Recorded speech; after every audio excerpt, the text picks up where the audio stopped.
ঢাকা বিশ্ববিদ্যালয়ের মধুর ক্যান্টিনে ছাত্রদের নতুন সংগঠনের দল ঘোষণা নিয়ে শুরু হয় ব্যাপক উত্তেজনা। মধুর ক্যান্টিনে সমন্বয়ক আবু বাকের মজুমদার দল ঘোষণা নিয়ে যখন বক্তব্য শুরু করেন, তখনই তার উপর উত্তেজিত হয়ে আসে বেসরকারি বিশ্ববিদ্যালয়ের শিক্ষার্থীরা। এক পর্যায়ে বৈষম্য বিরোধী ছাত্র আন্দোলন ও বেসরকারি শিক্ষার্থীদের সাথে হট্টগোলের পর্যায়ে চলে যায়।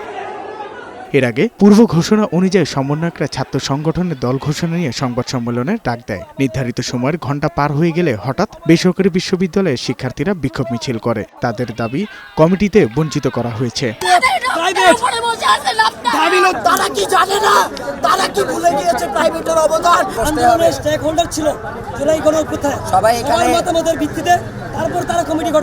ছাত্র সংগঠনের সাবেক সমন্বয়করা মধুর ক্যান্টিনে এসে সংবাদ সম্মেলন করতে গেলে তাদের উপর চড়াও হয় বেসরকারি বিশ্ববিদ্যালয়ের শিক্ষার্থীরা। এ সময় দুই পক্ষের হাতাহাতি পরিণত হয়, আহত হন দুজন শিক্ষার্থী।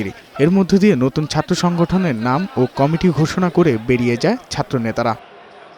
নতুন ছাত্র সংগঠনের নাম দেওয়া হয়েছে গণতান্ত্রিক ছাত্র সংসদ, যার কেন্দ্রীয় আহ্বায়ক আবু বাকের মজুমদার আর ঢাকা বিশ্ববিদ্যালয় শাখার আহ্বায়ক আব্দুল কাদেরকে নির্বাচিত করা হয়েছে।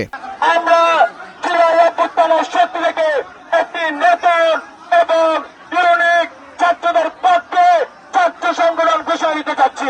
দলের নাম ও কমিটি ঘোষণা নিয়ে উদ্ভূত পরিস্থিতি বিষয়ে নতুন ছাত্র সংগঠনের নেতা হাসিব আল ইসলাম বলেন, কমিটি নিয়ে দ্বন্দ্বে জড়িতদের বিরুদ্ধে ব্যবস্থা নেওয়া হবে। আমরা অতি দ্রুতই সম্মিলিত প্রাইভেট বিশ্ববিদ্যালয় এবং ঢাকার মধ্যে যে সকল কলেজগুলো রয়েছে এবং অন্যান্য ঢাকা এবং ঢাকার বাইরে যে সকল পাবলিক বিশ্ববিদ্যালয়গুলো রয়েছে, সেই বিশ্ববিদ্যালয়ের শিক্ষার্থীদের সাথে আলোচনার ভিত্তিতে আমরা সেখানেও কিন্তু অতি দ্রুতই সেই সংসদগুলোর কিন্তু কমিটি ঘোষণা করব।